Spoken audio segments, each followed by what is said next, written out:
don't have a job, won't pay your bills, won't buy you a home in Beverly Hills,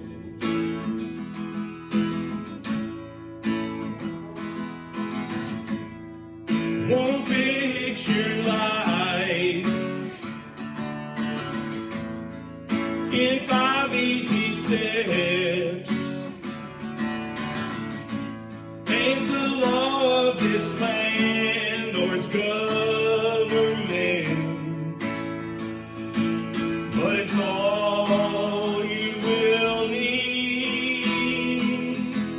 and love will hold us together, make us a shelter to weather the storm, and I'll be my brother's keeper, and the whole world will know that we're not alone. It's waiting for you, knocking at your door, in that moment of truth when your heart hits the floor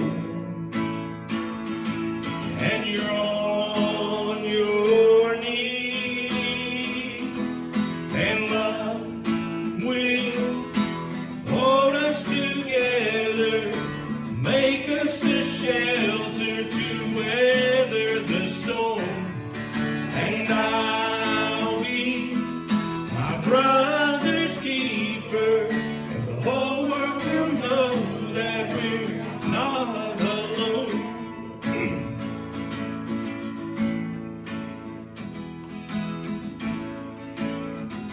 This is the first day of the rest of your life. This is the first day of the rest of your life. 'Cause even in the dark, you can still see the light. It's gonna be alright. Gonna be alright. This is the first day of the rest of your life. This is the first day of the rest of your life. 'Cause even in the dark, you can still see the light. It's gonna be alright. Gonna be alright. And love will hold us together, make us a shelter to weather the storm, and I will be my brother's keeper, and the whole world will know that we're not alone.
John 21, 1 through 14.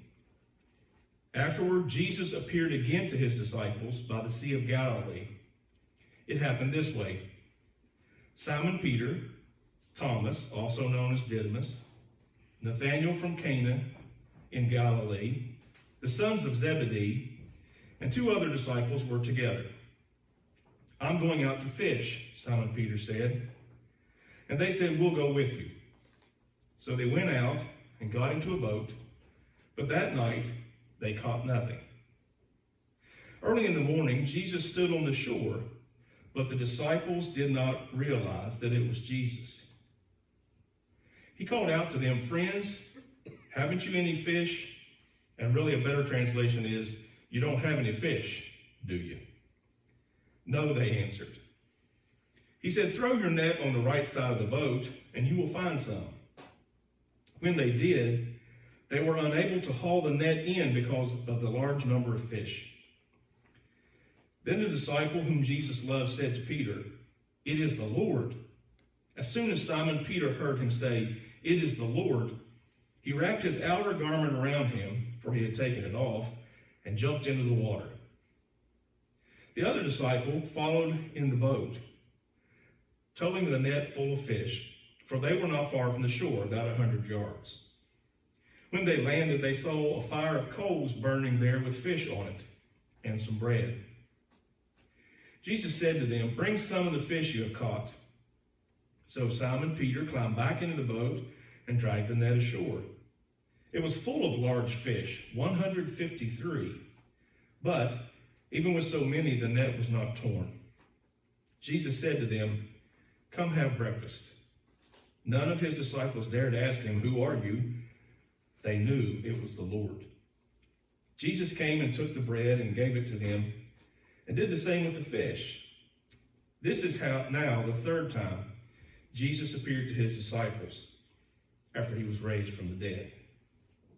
The gospel of our Lord, all glory be his.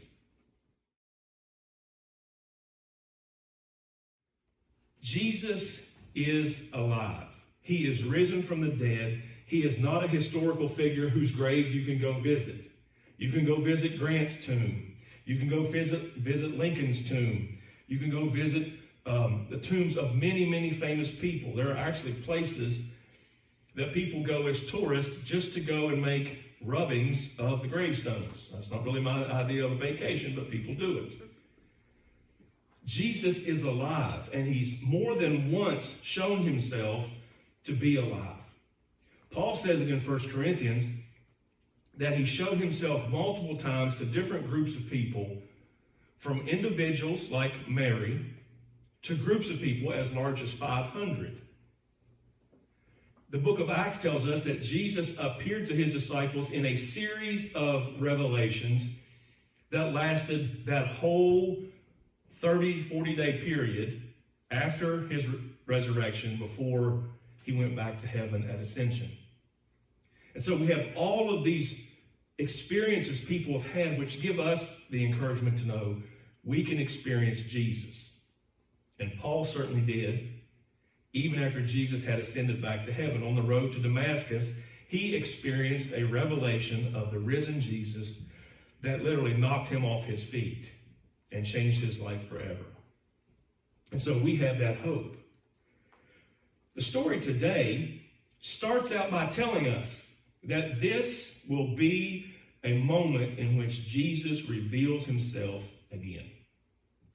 And it ends by saying this is the third time that Jesus has revealed himself again, alive. It's a strange little story. First of all, where was Jesus crucified? Jerusalem. Where was he buried? Jerusalem. Where did he rise again? Jerusalem. Where have all the other appearances of the risen Jesus been? Jerusalem. But now this account is 100 miles away. It's like they went from Washington, D.C. to Charleston, West Virginia, from someplace important to, well, not so much. 100 miles north of Jerusalem is the Sea of Galilee. And so these guys, for whatever reason, have gone home. Now, don't be like most Sunday school people. You know, church people go, that Peter, I think he just abandoned his faith and went back to Galilee and started. Don't go down that road. We don't know why Peter and these other 6 guys are 100 miles away from Jerusalem. Because what did Jesus say at the end of Matthew, or at the end of Luke's gospel and the beginning of Acts? Stay in Jerusalem till you receive power. Well, they're not in Jerusalem. But he did tell Mary, tell my brothers, I'll meet them in Galilee. So that's where they're at. They're fishing. You know why I think they're fishing? Because that's all they know how to do. Guess what they used to be before Jesus called them to be disciples and ministry students? Fishermen. They were fishermen. So it's not a bad thing that when you don't know what to do, you just fall back on what you know what to do. People ask me all the time, what is God's will for my life? Well, I don't think God is as concerned about creating a plan for your life that includes what color socks you wear this morning as some people think. I mean, I get that sense from some people, I'm praying about what's God's will for lunch. Well, no, what's for lunch is what's in the refrigerator. That's what's for lunch. You can take some things we do want to be in God's will, but God leads us in his will. If we walk in the light, he's in the light, and we're in good shape. So these guys didn't know what to do. Jesus has gone back from being dead to alive. He's appearing to them at these random circumstances, and they're not really sure what to do. And so they just fall back on a comfortable routine. Now, that's a positive thing to say. When I don't know what to do, I should go back to what I do know how to do. But for some of us, what feels like normal is really not good. We have grown up with patterns of thought, behavior, response that were really not healthy or helpful. Most people respond as adults in the same way that they were exposed before they were about the age of 5. We get these patterns ingrained into us where we think this is normal. I didn't realize that other people in my elementary school did not go to church every day of the week and twice on Sunday. I didn't realize other people did not do that because it was just my normal. So for me to not be in a church service, I feel a little abnormal. There are other things that I grew up knowing in my home church that if I do them now, I feel a little abnormal, and honestly, I think they were wrong back then. But those patterns we fall into, that's our human best we can do. So what they do? Fished all night and caught no fishes, fished all night. You ever heard that song? You said you heard it better than that, I'm sure, but they fished all night. And they're fishermen. But they got nothing to show for it the next morning. This is not the first time this has happened. In Luke's gospel, this is how Jesus actually calls them to be his followers. The first time, they fish all night and can't catch any fish. So here they are. At the end of their time with Jesus, they're fishing all night and can't catch any fish. Early in the morning, Jesus stood on the shore, but the disciples did not recognize that it was Jesus. Friends, y'all don't have any fish, do you? And that's really how it's supposed to be said. The implied answer Jesus is expecting is, no, we don't. We ain't got no fish, Jesus. Well, guess what Jesus has? He's got fish already cooked. Jesus says, you guys don't have any fish, do you? But he's already got what they need. The resurrection power of Jesus provides for us everything we need to do the job we're called to do. And even our best efforts will not be enough.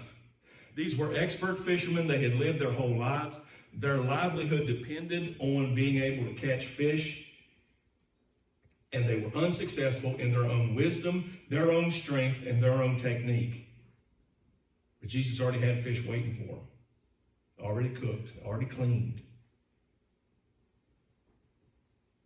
And then Jesus says, why don't you throw your net on the right side of the boat?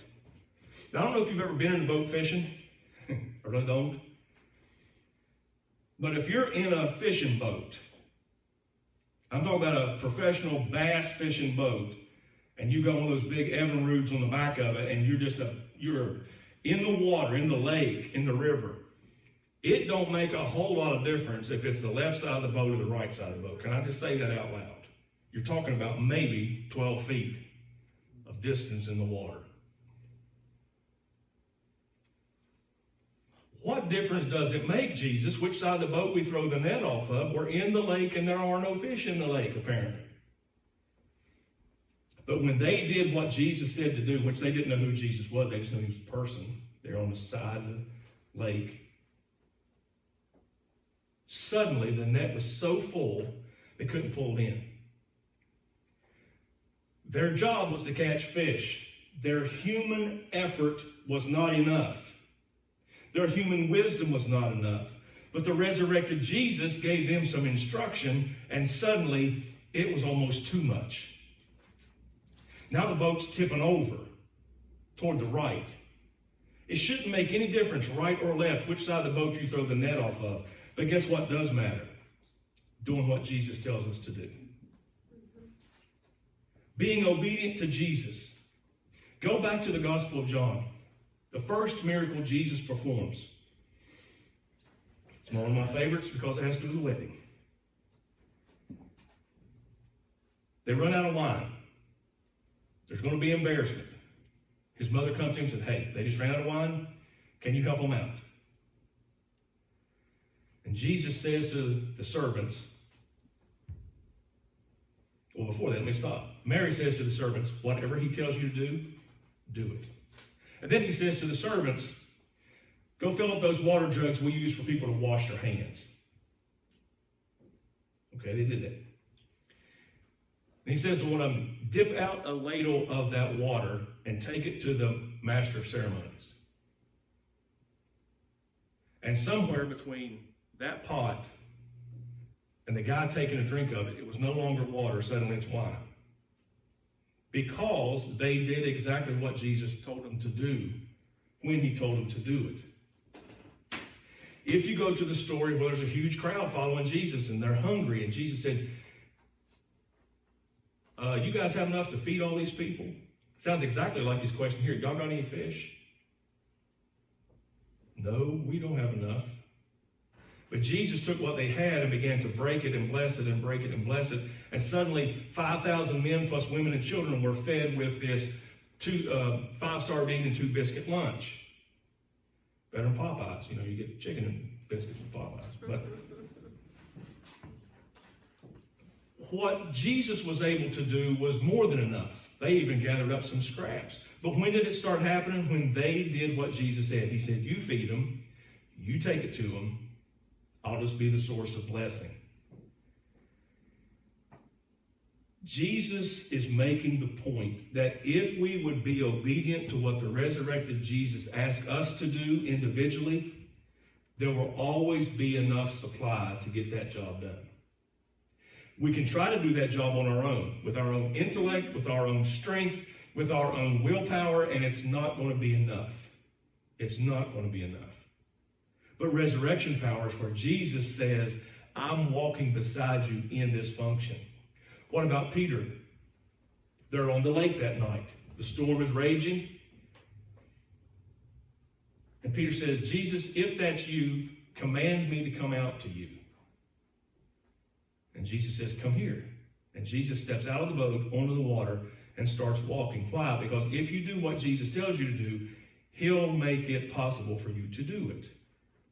Peter begins to get his focus off of Jesus and onto the situation that he's in, and he starts to remember, oh, human beings don't walk on water. And they began to sink. Perfect people don't walk on water. People of faith walk on water. It is not true to say that Jesus is the only person to walk on water. You don't walk on water. Only Jesus walked on water. He was the only perfect person. Well, no, there were 2 people who walked on water, Jesus and Peter. Peter walked a few steps before he started having some doubt. If we will act in trust to what Jesus is asking us to do, there will be resurrection power there to make it possible. Now, they've got this big catch of fish. In the original story, where Jesus calls these fishermen to become fishers of men, they literally catch so many fish that the net starts to break. Guess what? In this story, the net does not break. The net does not break. Because again, if God is calling us to do something, he will make it possible to get it done. And I have had the bad experience, if you've ever gone fishing, you've had the bad experience of having the world's largest trophy, whatever, at the end of your line. And you fight that thing, and you reel that thing, and you fight that thing, and you get it right to the edge of the boat, and you bend over to pick it up, and snap, it comes off the hook right the last thing. You've had that problem. I mean, you could touch the thing, and then he still got away from you. I love watching that Wicked Tuna show on TV where they catch those big fish, and they have to spear them and everything, and every once in a while they'll snap the line, and they say, well, everyone, Jesus calls us to be fishers of men. Guess what? He's going to help us get them all the way in the boat. Because there's nothing worse in this world. Can I say this carefully? There's nothing worse in this world than a person who's only partially been woke up to their current condition, but not brought all the way to Jesus. Nothing worse than a person with a little bit of light and a little bit of truth, and then a whole lot of disappointment. Guess what they become? They become bitter. They become militant. They become the enemies of the church. Why? Because we just woke them up enough to make them uncomfortable, but we didn't bring them all the way in the boat. Nothing worse than being hooked in the mouth with a sharp Barbie hook to break away and have to live the rest of your life with that barb in your mouth. We need to see that when God's calling us to reach out and help people come into his love, into his family, into his fellowship, he will keep it together so we can get them all the way in the boat.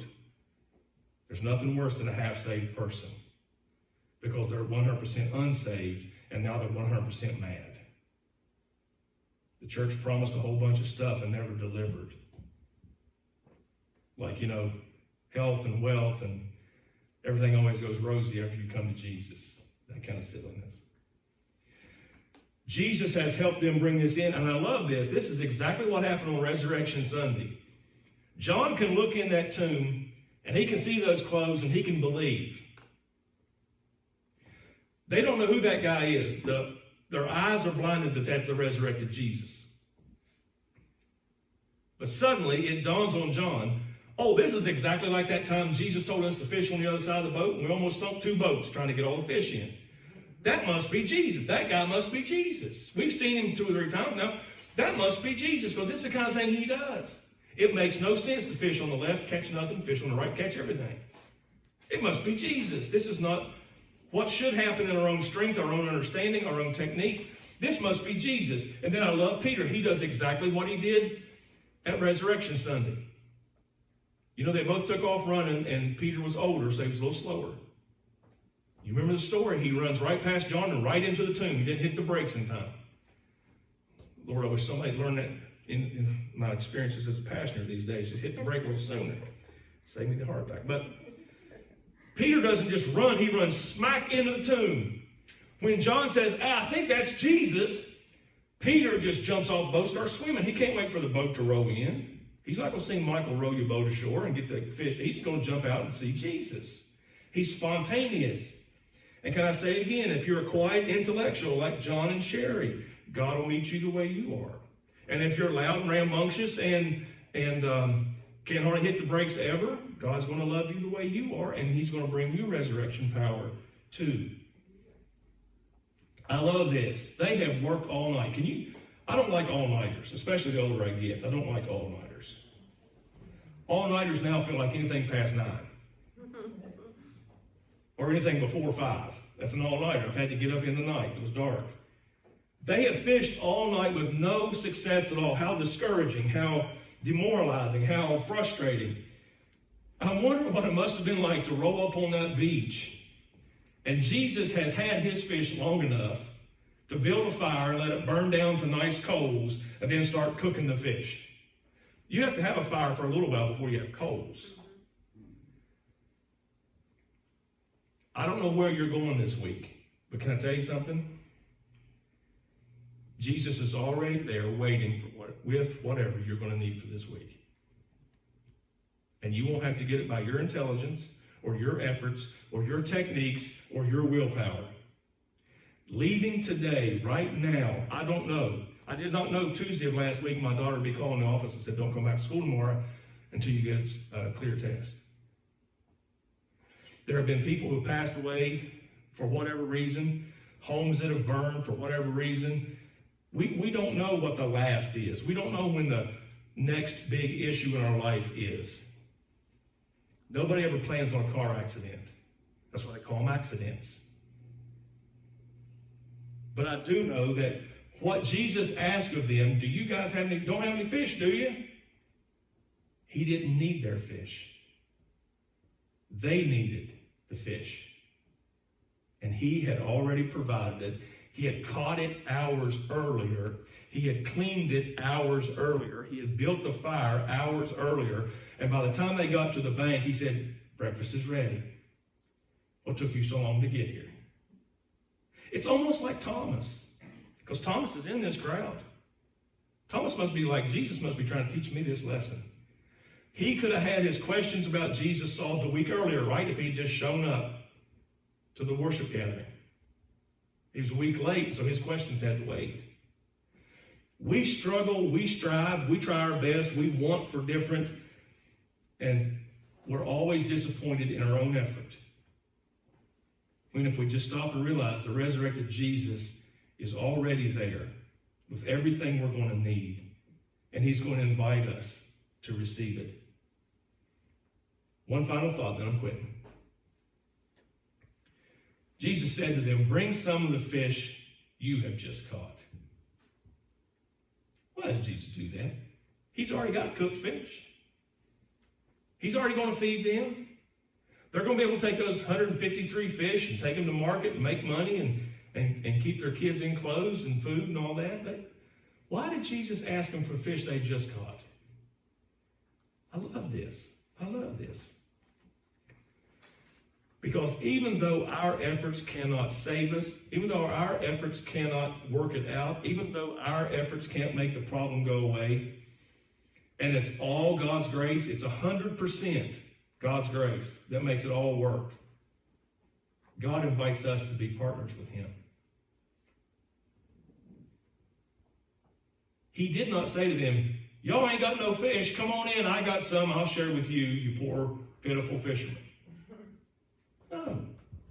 He, through his grace, guided them to the right side of the boat, to obedience and trust.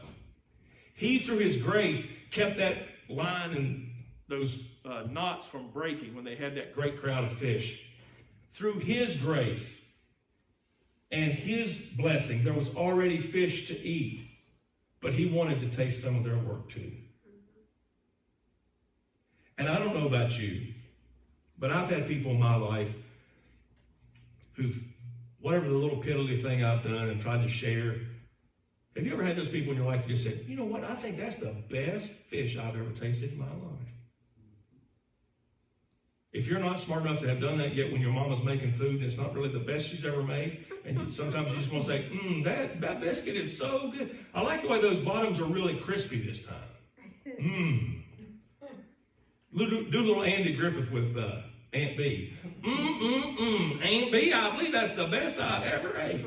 I can hear Jesus saying that. I think this is the best fish I've ever had, boys. I'm glad you guys came along. My fish doesn't taste as good as yours. Man, thanks for sharing yours with me. God invites us. Paul calls it being co-laborers with Christ. We are his co-workers. We can't do a doggone thing on our own. But he invites us to do a lot with him. And with resurrection power, we can do exactly what it is we've known we've needed to do. So here Jesus is not walking through walls. Here Jesus is not showing scars. Here Jesus is just living life with people. And they found resurrection power makes a difference in their life. Peter never really went back to fishing after this. He became a shepherd. He became a pastor. He became a church leader. He became the first bishop of Rome. And bishop is just a fancy word for shepherd. This was a turning point when he realized if God calls me to do something, If Jesus says I can do it, then I can do it by his resurrection power. There is power for all of us to do whatever it is God's calling us to do. Amen. I want to know, have you ever felt his grace? I want to know, have you ever felt his grace? Coming down from heaven's gate. I want to know, have you ever felt his grace? I want to know, have you ever felt his grace? Coming down from heaven's gate.